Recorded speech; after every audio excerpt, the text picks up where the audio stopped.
ಹೊಸದ ಒಂದು ಕ್ರಿಕೆಟ್ ಗ್ರೌಂಡನ್ನು ನಾಳೆ CM ಶಂಕುಸ್ಥಾಪನೆ ಮಾಡ್ತಿದ್ದಾರೆ. ಅದಕ್ಕೆ ತಮ್ಮ ಅಭಿಪ್ರಾಯ?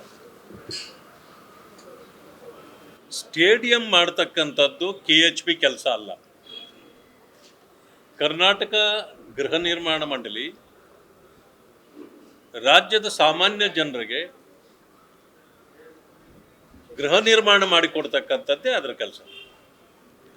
ಅದರ ಹೆಸರಿನಲ್ಲಿ ಬೆಲೆ ಬಾಳುವ ರೈತರ ಜಮೀನುಗಳನ್ನು, ಈಗಾಗಲೇ ಅತಿ ಹೆಚ್ಚು ಬೆಲೆ ಬಾಳ್ತಕ್ಕಂಥ ಜಮೀನುಗಳನ್ನು, ಫಲವತ್ತಾದ ಜಮೀನುಗಳನ್ನು ಹೌಸಿಂಗ್ಗಾಗಿ ಈಗಾಗಲೇ ರೈತರಿಂದ ಪಡ್ಕೊಳ್ಳಲಾಗಿದೆ. ಪಡೆದ ಮೇಲೆ ಅದಕ್ಕೆ ವಸತಿ ನಿರ್ಮಾಣ ಮಾಡಿಕೊಡ್ಬೇಕೇ ಹೊರತು ಅವರು ಸ್ಟೇಡಿಯಂ ಮಾಡೋದು ಅವ್ರ ಕೆಲಸ ಅಲ್ಲ. ಸರ್ಕಾರ ಮಾಡ್ಬೋದು. ಅದಕ್ಕೂ ಮಿಗಿಲಾಗಿ ಈಗ ನಾನು ಆನೇಕಲ್ಗೆ ಹೋಗಿ ಬರ್ತಾ ಇದ್ದೇನೆ. ನಾನು ಹೋಗ್ಲಿಕ್ಕೆ 2 ತಾಸಾಯ್ತು, ಮತ್ತೀಗ ಬರಲಿಕ್ಕೆ 1.25 ತಾಸಾಯ್ತು.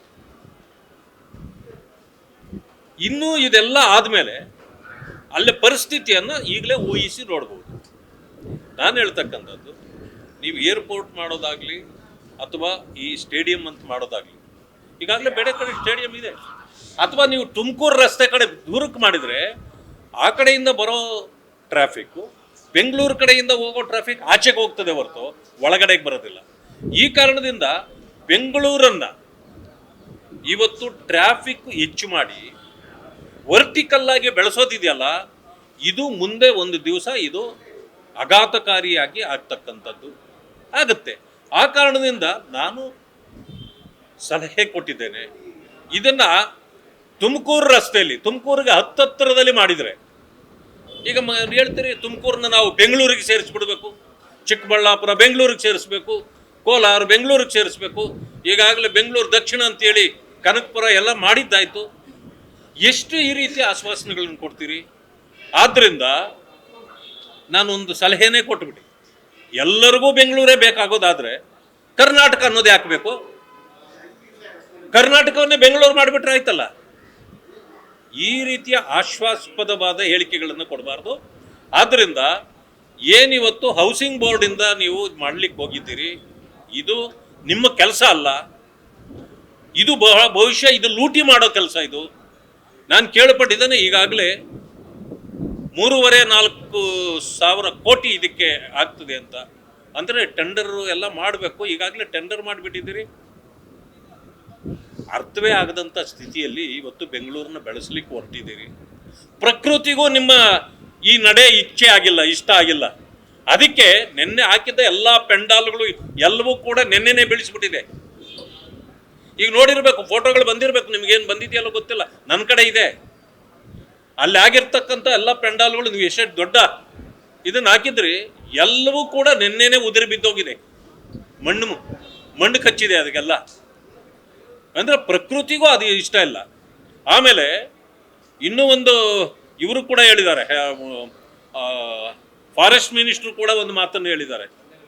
ಬನ್ನರಘಟ್ಟ ಇದು ಅದೆಲ್ಲನೂ ಎಲಿಫೆಂಟ್ ಕಾರಿಡಾರ್ ಇದೆ, ಪ್ರಾಕೃತಿಕವಾಗಿ ಆ ಪ್ರದೇಶದಲ್ಲಿ ಆಗಬಾರ್ದು. ಅದು ಬರೋದ್ರಿಂದ ಜನಸಂದಣಿ ಅಲ್ಲಿ ಹೆಚ್ಚಾದರೆ ಆ ಪ್ರಾಣಿಗಳಿಗೂ ಕೂಡ ತೊಂದರೆ ಆಗ್ತದೆ ಅನ್ನೋದನ್ನು ಅದು ಕೂಡ ಇದೆ. ಇವೆಲ್ಲ ಕಾರಣಗಳಿಂದ ಅಲ್ಲಿ ಮಾಡಿದೆ. ಇದನ್ನು ತುಮಕೂರು ರಸ್ತೆಯಲ್ಲಿ ಎಲ್ಲಾದರೂ ಮಾಡಿದರೆ ಉತ್ತಮ ಅಂತಕ್ಕಂಥ ಮಾತನ್ನು ನಾನು ಸಲಹೆಯ ಮೂಲಕ ಅವ್ರಿಗೆ ಹೇಳಿದ್ದೇನೆ. ರಾಜ್ಯಸಭೆಯಲ್ಲಿ ಇವತ್ತು ಟಿಕೆಟ್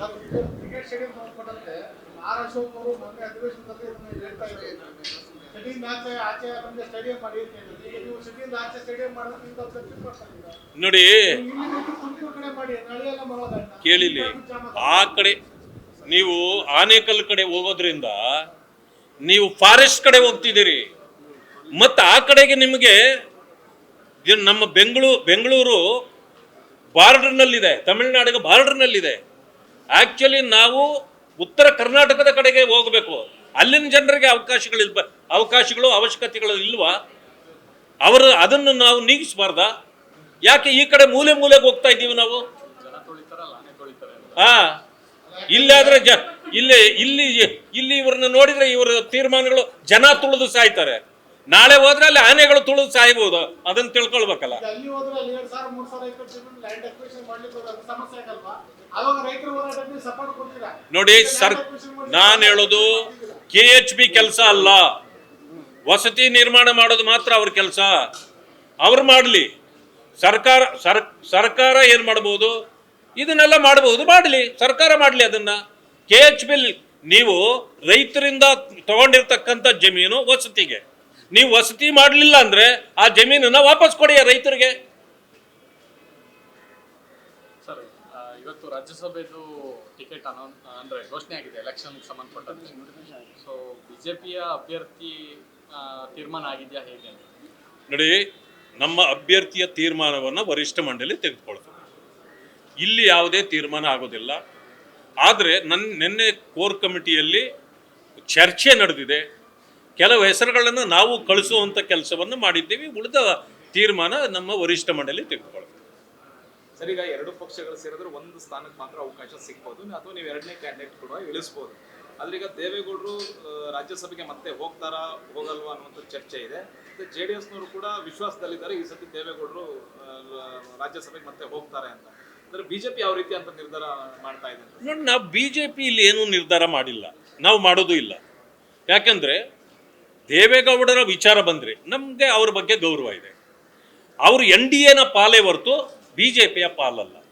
NDA ನಾಯಕರು ತೀರ್ಮಾನ ತಗೊಳ್ತಾರೆ ಹೊರತು ಅವರ ವಿಚಾರದಲ್ಲಿ BJP ತೀರ್ಮಾನ ಅಲ್ಲ.